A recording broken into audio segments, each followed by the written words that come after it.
Welcome back, folks, to our discussion of Proclaim Liberty, our study course on the Constitution. Today we're discussing Lesson 20, which is Article 3 of the Constitution, having to do with the federal judiciary. We call the judiciary the guardian of the Constitution. Under the Articles of Confederation, as you remember when we discussed it, the founders had hoped that all courts could be on the state level. All disputes would be solved by the states. It became very apparent during the war that there were some issues that could not be solved at the state level, and so under the Constitution a federal judiciary was made possible. But it's important to remember that the division of kinds of cases is very clear in the Constitution. There are certain kinds of cases, 11 in number, that we will talk about, that are assigned to the federal courts. All others were assigned to the state courts, and they were not to be confused with each other. All of that has changed, as we'll see here in a moment. Under Roman numeral 1, we will quickly mention the 11 kinds of cases assigned to the federal courts. And as we do this, I hope you'll ask yourself, is that logical? Is it logical that this kind of a case be assigned to the federal courts as opposed to the state courts? Letter A, cases involving the meaning or application of the Constitution. Well, a Constitution, a federal document, certainly those kinds of cases would be in federal court. Cases arising under the laws passed by Congress. Federal laws in federal courts. Cases involving disputes between the United States and foreign powers. You're not going to try to drag a foreign power into a state court. That would be very demeaning to a foreign country. That was one of the problems during the Revolutionary War. Letter D, cases affecting ambassadors or officials of foreign governments for the same reason. Cases relating to the admiralty or maritime problems. If you have a problem out on the high seas, where are you going to go to solve the problem? See, that's not within a state, so you'd go to a federal court. Cases in which the United States is a party. Okay. Disputes between two or more states.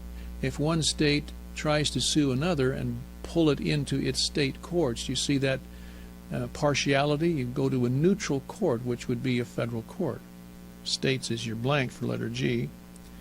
Letter H, disputes in which the citizen of one state sues another state.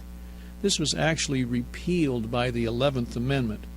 We'll talk a little bit more about that when we get to the 11th Amendment.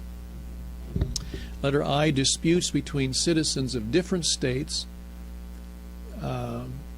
If it involves $10,000 or more, that was the original amount. That's gradually been raised to $75,000. Disputes between citizens of the same state over claims or land grants in different states. And cases involving suits between a state or citizen of a state and a foreign government or citizen of a foreign government. Do you see the distribution of types of cases here? Can you, with me, think of just one general statement that describes this distribution of cases to the federal courts? Wouldn't it be all cases which go outside the boundaries of the state belong to the federal courts? All others belong to the state courts. And look at Mr. Spate's quote there. He says, in that convention, the unanimous desire of all was to keep separate and distinct the objects of the jurisdiction of the federal from that of the state judiciary. As you know, with the passage of the 14th Amendment and subsequent Supreme Court decisions, this distinction between state and federal authority in the courts has become very confused. And as a result, massive number of court cases which ought to be state cases have been taken to the federal level, and it's really clogging up the federal system. Under Roman numeral 2, letter A, the district court, where federal cases are initiated. Now, as you remember, Congress has the authority to create inferior courts to the Supreme Court. And the first court, as we said here in letter A, is the district court.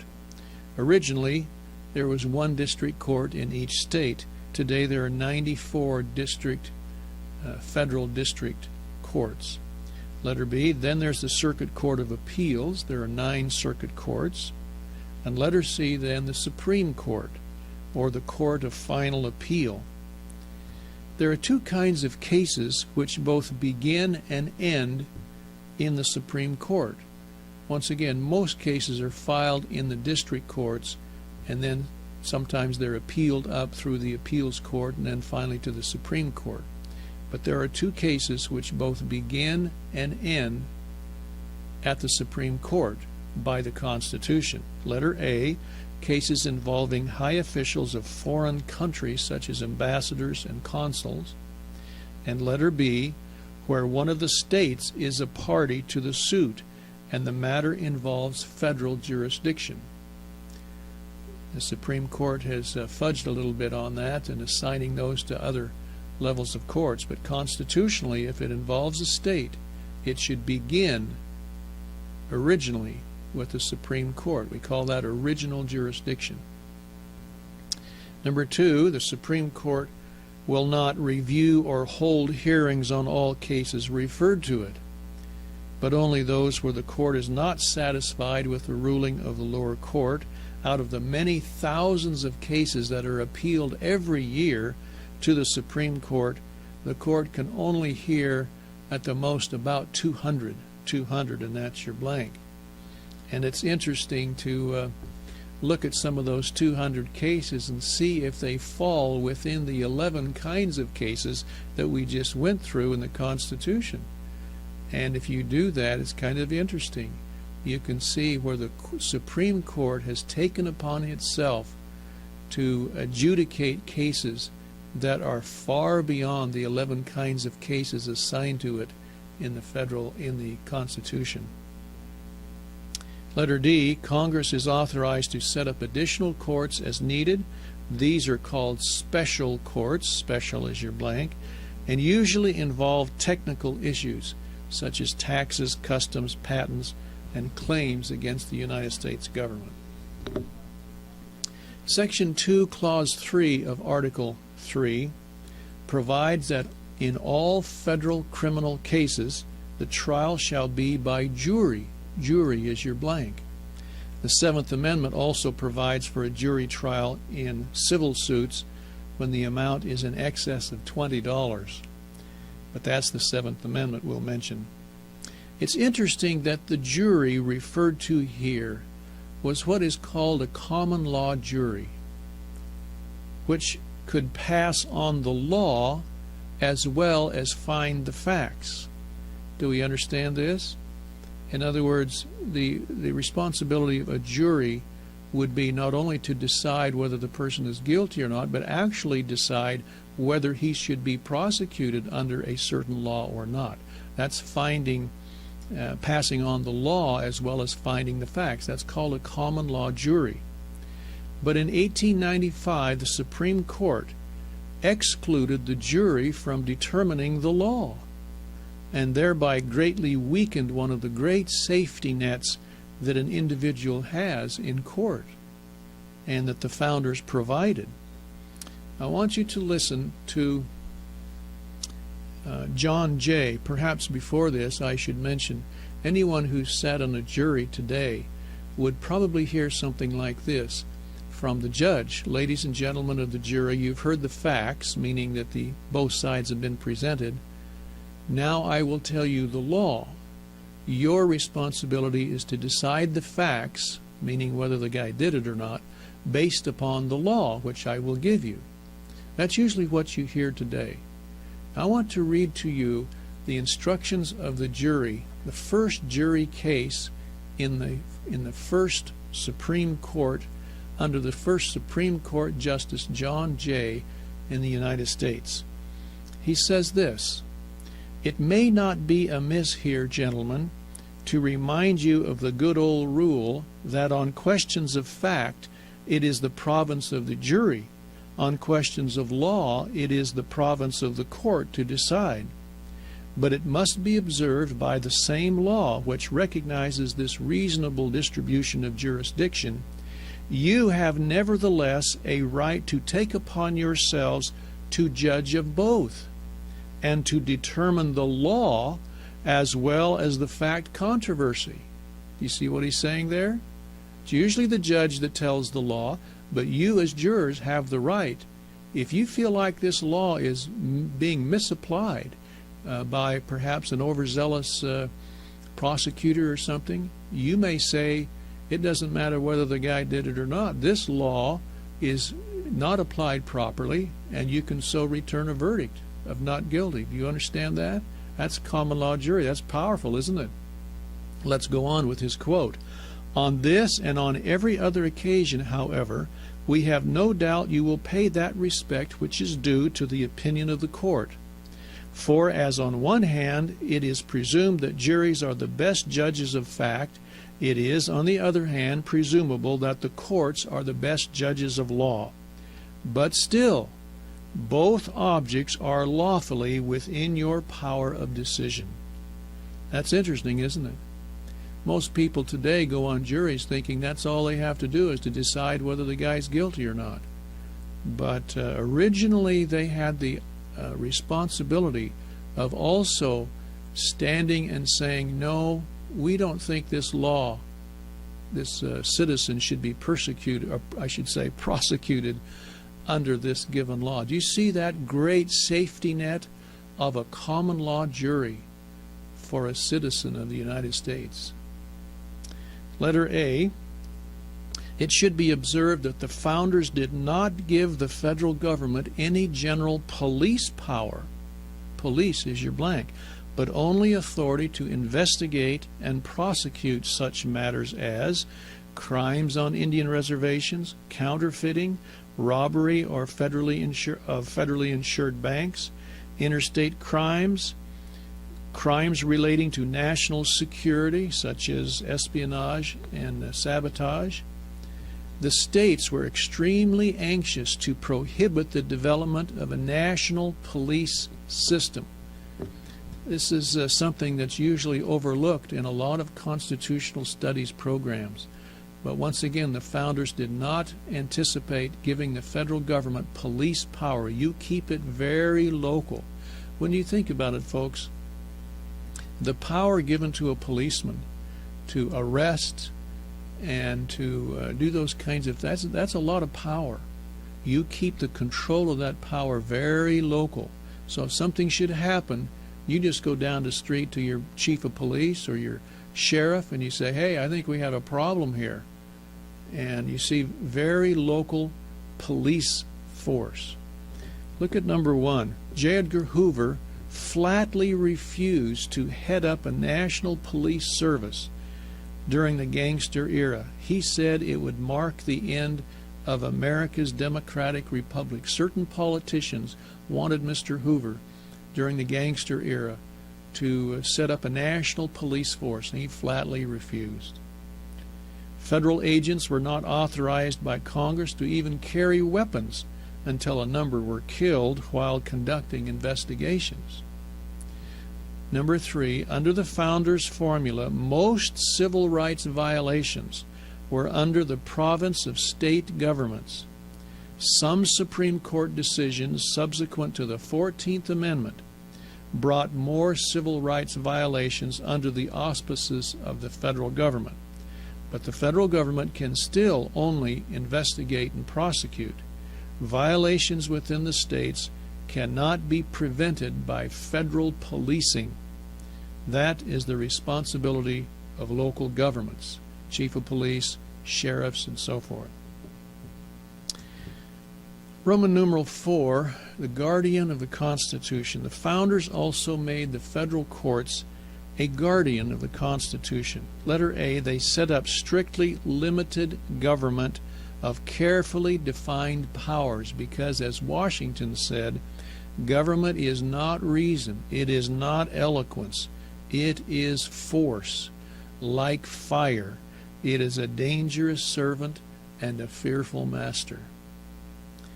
The federal courts were to keep both the states and the officers of the federal government within the boundaries of the Constitution. Letter C, they were to interpret the Constitution very strictly, as the founders originally designed it. The courts have no authority to interpret it any other way. Here's some quotes. Chief Justice Taney expressed the traditional view of the law when he wrote, "It, the Constitution, speaks not only in the same words, but with the same meaning and intent with which it spoke when it came from the hands of the framers." Number 2, Justice Thomas Cooley wrote, "The meaning of the Constitution is fixed when adopted, and it is not different at any subsequent time. The object of construction, as applied to a written Constitution, is to give effect to the intent of the people in adopting it." Alexander Hamilton also wrote in the Federalist Papers, "The courts must declare the sense of the law, and if they should be disposed to exercise will instead of judgment," do you understand that? The judge's opinion instead of judging on the original intent, "the consequence would equally be the substitution of their pleasure to that of the legislative body," and that's very dangerous. Letter D, by 1821, it was apparent to Jefferson that the Constitution had not provided an adequate check on the Supreme Court. He felt it was already beginning to deprive the people and the states of their constitutional rights, concentrating more and more power in Washington. And so he wrote this, "It has long, however, been my opinion that the germ of dissolution of our federal government is in the Constitution of the federal judiciary, working like gravity by night and by day, gaining a little today and a little tomorrow, and advancing its noiseless step like a thief over the field of jurisdiction, until all shall be usurped from the states, and the government of all be consolidated into one. To this I am opposed, because when all government shall be drawn to Washington as the center of all power, it will render powerless the checks provided, and will become as venal and oppressive as the government of George III, from which we separated." Isn't that powerful insight, almost prophetic, of Thomas Jefferson? So what's the remedy for such an unauthorized power play by the Supreme Court? Well, first of all, a Constitution-oriented Congress is required, one that is willing and courageous enough to come to grips with the unconstitutional usurpation of power by the federal courts. And number 2, Congress or a convention of the states could initiate a judicial reform amendment to protect the people and the states, states is your blank, from this type of unconstitutional activity. This amendment would probably need to do at least 2 things. A, allow the decision of the court to be overturned by a 2/3 vote of the House and the Senate, or 3/4 of the state legislature. That was actually proposed by Thomas Jefferson, called the Jefferson Amendment, that a 2/3 vote of Congress could overturn a decision of the Supreme Court. Never did get popular enough to be adopted. And letter B, require the Supreme Court justices to have 5 years of judicial experience, with 3 of those years having spent as a justice of a state Supreme Court or a judge of a federal court. Of course, today there are no requirements to become a judge. As a matter of fact, many judges in recent times, including today, have never been a judge before. That's astounding, to appoint somebody to be a judge on the highest court of the land who has never been a judge. That's smacks of political appointments rather than wise judicial appointments. Number 3, Congress can exercise its check on the judiciary by limiting the kinds of cases which can be appealed to the Supreme Court. You can look back at some cases of the Supreme Court, and if Congress would have said, no, those kinds of cases cannot be appealed to the Supreme Court, which they have constitutional authority to do in Article 3, then the Supreme Court is bound to not hear those cases, and hence to not give the kinds of cases that have been coming and actually establishing new law. Perhaps the justices of the Supreme Court should also be prohibited from serving beyond age 75 or for more than 15 years. Here's a couple other quotes from the founders. Listen to this. This is Mr. Strong. The power of making ought to be kept distinct from that of expounding the laws. In other words, the separation of legislative versus judiciary. No maxim was better established. In other words, the court should not be making law. Mr. Gorham says, as judges, they are not to be presumed to possess any particular knowledge of the mere policy of public measures. Just because they're appointed a judge does not necessarily make them qualified lawmakers. Do you see that in what he's saying? Section 3 of Article 2 deals with an interesting thing, and that is treason. Now, the purpose of the United States Constitution was to set up our structure of government, not to define all the laws and all the actions which are legal or illegal. But there was an interesting exception, and that was the crime of treason. Letter A, in England, the king and parliament had used the offense of treason as an excuse to, number one, hang the leaders of political opposition groups, political is your blank, such as Sir Walter Raleigh in the days of James I, and number two, to confiscate their rich family estates. And letter B, England had a total of 17 different offenses that were classified as treason. Nearly everything the colonists did, the king would call it treason. So the founders decided in letter C, in Article 3, Section 2, we will define the crime of treason. And it is defined as, number one, to engage in the waging or levying of war against the United States, war. Number two, to adhere to an enemy of the United States by giving that enemy aid and comfort. Aid and comfort are your blanks.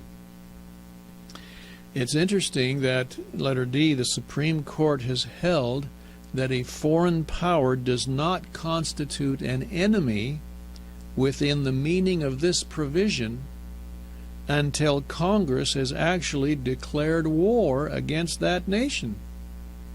Do we understand that? Well, that's led to some interesting situations. For example, number one, in two of our worst wars, Congress did not actually declare war because they were supposed to be merely police actions. Police is your blank. Police actions under the United Nations regional treaties. These were, letter A, the 3-year war in Korea, and letter B, the 10-year war in Vietnam. And it's interesting that in both of these wars, prominent Americans who were sympathetic with the communist philosophy, in other words, the enemy, actually put on drives for blood banks, money, and supplies to assist those who were fighting against the American forces.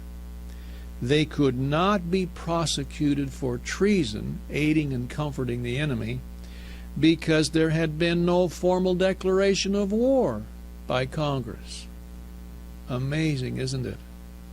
Since Vietnam, the United States has been involved in numerous police actions which have been undertaken to enforce UN resolutions or retaliate for actions such as the attack on the United States on 9/11. In all of these cases of long military action in foreign lands, the constitutional requirement of a declaration of war by Congress has been ignored. The founders were clear that such commitments of human lives by American citizens must be made by the representatives of the people who would be sending their sons and daughters into those wars, rather than by foreign countries of the United Nations or even by the President of the United States. See, we have not been true to the Constitution in these regards. Letter E. No person can be convicted of treason unless he confesses in open court or there are two or more witnesses to the same overt act. And letter F. Congress is given the responsibility under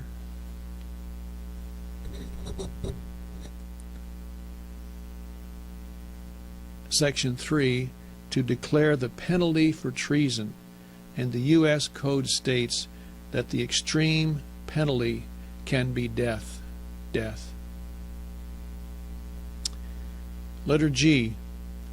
However, the Constitution specifically says that the punishment for treason cannot work corruption of blood or forfeiture of property except during the life of the offender. This means that the punishment cannot be extended to penalize the offender's family. In other words, a person should only be punished for his own sins, not for the sins of his children. Or I should say, the children shouldn't be punished for the sins of their parents. Number two, as a result of this provision, large estates that had been confiscated and sold during the Civil War had to be returned to the heirs of the original owners after the latter had died. In other words, the punishment of a guilty person cannot extend to his family. The confiscated lands of the guilty person could only be sold for the duration of his lifetime. And that concludes our discussion of Article 3, the Judiciary, the third branch of government. When we return to Lesson 21, we will take up several other articles in the Constitution. Thank you very much for joining us.